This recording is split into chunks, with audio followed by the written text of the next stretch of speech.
Praise the Lord everyone. खुदावंद प्रभु यीशु मसीह के जलाली बख्श नाम में आप सबों को मेरा सलाम। प्रभु आप सबों को आशीष दे और आज का दिन हम सबों के लिए आशीष में होने पाए। आइए हम प्रभु के वचन में चलें और निकालेंगे होशे नबी की पुस्तक उसका 9वां अध्याय। वचन कुछ यूं कहता है, हे इज़राइल, तू देश देश के लोगों के समान आनंद में मग्न मत हो, क्योंकि तू अपने परमेश्वर को छोड़कर वेश्या बनी। मेरे प्रियो, जैसे ही हम 9वें अध्याय का प्रारंभ करते हैं, हम यहाँ पर इस बात को देखते हैं कि प्रभु अपनी प्रजा को दंड की बात करता है, वो दंड की घोषणा करता है। अभी तक हम पढ़ते आए हैं कि प्रभु ने उन्हें समय दिया, अवसर दिया, मौका दिया, उनको चेतावनी दी, उनको समझाइश दी, बार बार अपने सेवक होशे को उनके पास भेजा, उसे खड़ा किया कि वो परमेश्वर की ओर से उनसे बातचीत करे, वो उनको समझाए कि तुम क्या गलत कर रहे हो। उनको उसने चिताया कि तुम परमेश्वर की ओर से अपने जीवन को क्यों विमुख कर रहे हो, क्यों जीवते परमेश्वर को तुम भूल गए और अपने लिए तुम अपनी ही इच्छा के अनुरूप अपने लिए तुमने निर्माण किया और अपने उस जिसको तुमने निर्माण किया, जिस सोने चांदी के गढ़ने के द्वारा तुम उसके सम्मुख अपने आप को सिजदा कर रहे हो। इन बातों को देखकर होशे बहुत ही गंभीरता को लेता है और उन्हें बार बार चेतावनी देता है। लेकिन यहां पर हम इस बात को पाते हैं कि उस प्रजा ने उस होशे नबी की बातों को भी अवहेलना कर दी। कई बार हम इस बात को कहते हैं ना कि घर की मुर्गी दाल बराबर। कई बार जब ऐसे भविष्यवक्ता खड़े हुए तो उस समय के लोगों ने उनको ज्यादा महत्व नहीं दिया, लेकिन जब परमेश्वर का दंड लोगों पर आया तब वे लोग इस बात को सोचने लगे कि हाँ, ये वास्तविक भविष्यवक्ता था। और ऐसा ही हुआ कि होशे ने उनको चिताया, उनको चेतावनी दी, उनको बार बार ये बात को सिखाया कि प्रभु इन बातों से खफा है, लेकिन वो होशे नबी की बातों को नजरअंदाज करते गए। 9वां अध्याय हमें इसी बात को बताता है। तब परमेश्वर अपने वचन के द्वारा उनसे बात करता और वो कहता है कि वे जो कुछ भी उपजाएंगे उन सब पर वे आशीष को नहीं पाएंगे। हमारे और आपके जीवन के लिए जो कुछ भी हम अर्न करते हैं, जो कुछ भी हम कमाते हैं मेरे प्रियो, उस पर प्रभु की आशीष का होना बहुत बड़ी बात है। क्या हम अपने जीवन में अपनी कमाई पर, अपनी तमाम सारी चीजों पर प्रभु की आशीष को नहीं पाना चाहते मेरे प्रियो? हमारा प्रयास होता है कि प्रभु हमारी हर एक चीजों पर अपनी बरकत और आशीष का हाथ रखे। यहां पर भी परमेश्वर होशे के माध्यम से इस बात को बताने का प्रयास कर रहा है कि अगर तुम मुझे भूल जाओगे, मुझसे विमुख हो जाओगे, तो मैं तुम्हारी तमाम सारी चीजों पर से अपने हाथ को खींच लूंगा और तुम्हारे अन्न और अनाज से तुम तृप्त ना होने पाओगे। वचन कहता है, वे ना तो खलियान के अन्न से तृप्त होंगे और ना कुंड के दाख मधु से। ये कितनी भयंकर बात है कि अगर प्रभु इस बात को बोल दे कि वे ना तो अपने खलियान के अन्न से तृप्त होंगे, ना अपने कुंड के दाख मधु से, और ना नए दाख मधु के घटने से वे धोखा खाएंगे। वे यहोवा के देश में रहने ना पाएंगे, परंतु एप्रैम मिस्र में लौट जाएगा और वे अश्शूर में अशुद्ध वस्तुएं खाएंगे।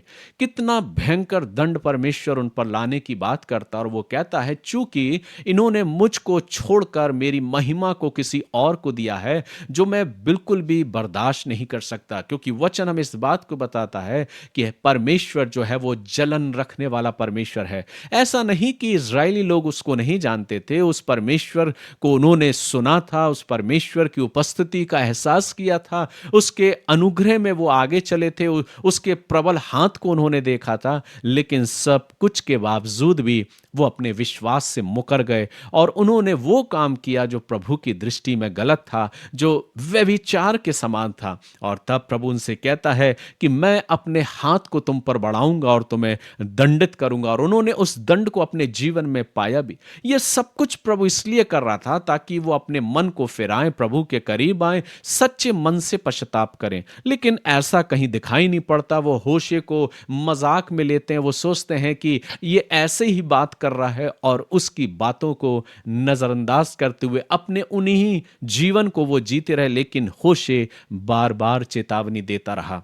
आगे वचन कहता है, वे यहोवा के लिए दाखमधु का अर्ध ना देंगे और ना उसके बलिदान उसको भाएंगे। अब परमेश्वर यहां कह रहा है, जो स्वर्ग के पिता है, वो कहता है कि चूंकि मैं तुम्हारा पिता हूं। जब तुम मेरे भवन में अर्ध को लेकर आओगे, जब तुम मेरे भवन में भोजन वस्तु लेकर आओगे, जब बलिदान को लेकर आओगे, मैं उसे स्वीकार नहीं करूंगा। हमारे और आपके लिए कितनी भयंकर बात होगी मेरे प्रियो, अगर प्रभु हमारी दी हुई चीज को, जो हम बड़े धन्यवाद के साथ उसके सम्मुख रख रहे हैं, अगर वो स्वयं कह दे कि मैं इसे स्वीकार करना नहीं चाहता। यहां प्रभु कहता है कि वो लेकर आएंगे लेकिन मैं उसे स्वीकार नहीं करूंगा और ना उनके बलिदान उसको भाएंगे। उनकी रोटी शोक करने वालों का सा भोजन ठहरेगी, जितने उसे खाएंगे सब अशुद्ध हो जाएंगे, क्योंकि उनकी भोजन वस्तु उनकी भूख बुझाने ही के लिए होगी, वह यहोवा के भवन में ना आ सकेगी। यहां पर प्रभु अपने दंड को देता है और वो कहता है कि जो कुछ भी ये बलिदान मेरे पास लेकर आ रहे हैं, मैं उसे अस्वीकार करता हूं, मैं उसे स्वीकार करना नहीं चाहता। अक्सर हम यही चाहते हैं कि हम अपने धन्यवादी मन को, अपने उस प्रेमी मन को प्रभु के सम्मुख, अपने हृदय को प्रभु के सम्मुख लेकर आते हैं। लेकिन प्रभु इसके साथ साथ हमसे यह भी चाहता है कि जब हम प्रभु के सम्मुख अपनी वेदी, उसकी वेदी के सम्मुख अपनी भेंट को लेकर आते हैं, हम अपने जीवन को, अपने हृदय को, अपने जीवन को परखें और जांचें कि हमारा स्वभाव, हमारा व्यवहार क्या परमेश्वर के अनुरूप खरा है या नहीं है।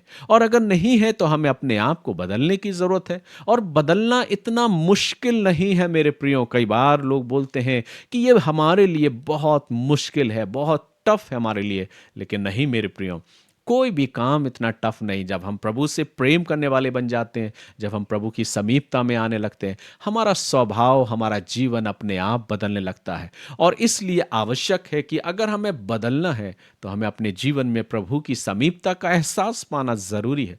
परमेश्वर के लोग जो प्रभु की करीबी और समीपता में जीवन को व्यतीत किया, उन्होंने हर हाल में परमेश्वर की आज्ञाओं का पालन किया। होश नबी भी वो सब कुछ कर रहा है और उन्हें चेतावनी दे रहा कि देखो, तुम ये मत सोचो कि तुम परमेश्वर को धोखा दे दोगे और अपने बलिदानों के द्वारा उसे प्रसन्न कर लोगे।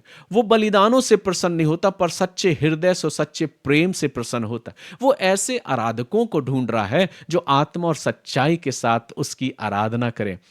आज आवश्यकता यही है मेरे प्रियो, कि हम किस मनसा के साथ खुदा के पास जाते, किस मनसा के साथ खुदा की इबादत करते हैं, कितने कितने बोझ के साथ उसके इस कलाम को, इस वचन को हम सुनने का प्रयास करते हैं।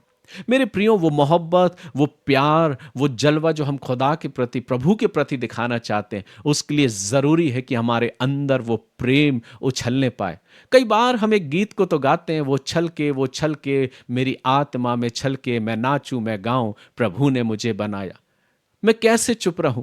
वास्तविकता तो यह है कि गीत तो हम गाते हैं कि वो छल के, लेकिन वास्तविक बाहरी रूप से तो हम छलक रहे हैं, लेकिन अंतर आत्मा हमारी खुदा के लिए तैयार नहीं। हम छलकना ही नहीं चाहते, हम धन्यवाद देना ही नहीं चाहते। इसलिए तो जब सुबह होती है तो हम यूं ही उठ जाते हैं, बिस्तर से उठते साथ ही हमारे इस काम हमको स्मरण आते हैं, हम अपने कामों में लग जाते हैं, अपने काम, अपने वो तमाम सारे कामों की ओर हमारा ध्यान होता है। फिर हम पूरे रास्ते भर हम स्मरण नहीं कर पाते और प्रभु हमारे संग संग होता है। वो कहता है, एक बार तो मेरी तरफ देख, एक बार तो मेरी तरफ देख। लेकिन हम अपने कामों में, अपने कार्य में, अपने जॉब में, अपने उस जगह पर जहां पर हम सेवा कार्य कर रहे हैं, इतने मशगूल हो जाते हैं कि हमें स्मरण ही नहीं रहता कि प्रभु मेरे पीछे पीछे चल के कहता है, एक बार तो मेरी तरफ देख, एक बार तो मुझसे बात कर। कितनी बार हमने अपने जीवन को ऐसे जिया होगा, लेकिन धन्य है वे लोग जो सर्वप्रथम प्रभु को अपना धन्यवाद देते हैं, अपने बिस्तर से उठकर प्रभु को स्मरण करते हैं और प्रभु से कहते हैं, प्रभु तू मेरी आत्मा को तैयार कर, आज मेरे संग संग तू चल। प्रभु उनसे बातचीत करता है, प्रभु उनके जीवन पर और अपनी अपार आशीष को उन्हें प्रदान करता है। लेकिन इन सब में जो सबसे महत्वपूर्ण बात है मेरे प्रियो, वो है प्रेम। जब हम प्रभु से प्रेम करने वाले बन जाएंगे तो हमारा प्रेम प्रभु के प्रति इतना उमड़ेगा कि फिर हमें गाने की आवश्यकता नहीं होगी, पर हमारा जीवन ही अपने आप उस बात को प्रदर्शित करेगा। हम प्रभु के कलाम को, उसके वचन को खोलने वाले बन जाएंगे। हम इस वचन से, जो वचन रूपी रोटी है, इस रोटी से हम मोहब्बत करने वाले बन जाएंगे, इससे प्यार करने वाले बन जाएंगे और अपने आप को इस रोटी से तृप्त करने वाले बन जाएंगे। हर सुबह जब मैं आप लोगों के बीच में आता हूं तो बड़ी उत्सुकता के साथ, बड़े आनंद के साथ मैं आपके साथ आता हूं। बेशक मैं आपके बीच में पूर्ण रीति से इस माध्यम के द्वारा आपके बीच में उपस्थित होता हूं, लेकिन धन्यवाद देता हूं कि प्रभु ने यह माध्यम दिया कि आप जहां हैं वहां पर आप प्रभु के वचन को सुन सकते हैं। इसलिए प्रभु कहता है कि मैं तुम्हारे बलिदानों को स्वीकार नहीं करूंगा, क्योंकि तुम अपने सच्चे मन के साथ मेरे पास नहीं आ रहे। आज आवश्यकता है मेरे प्रियो की, प्रभु चेतावनी देता है, अपने दंड को उनके ऊपर लाता है, लेकिन फिर भी उन्हें वो अवसर देता है।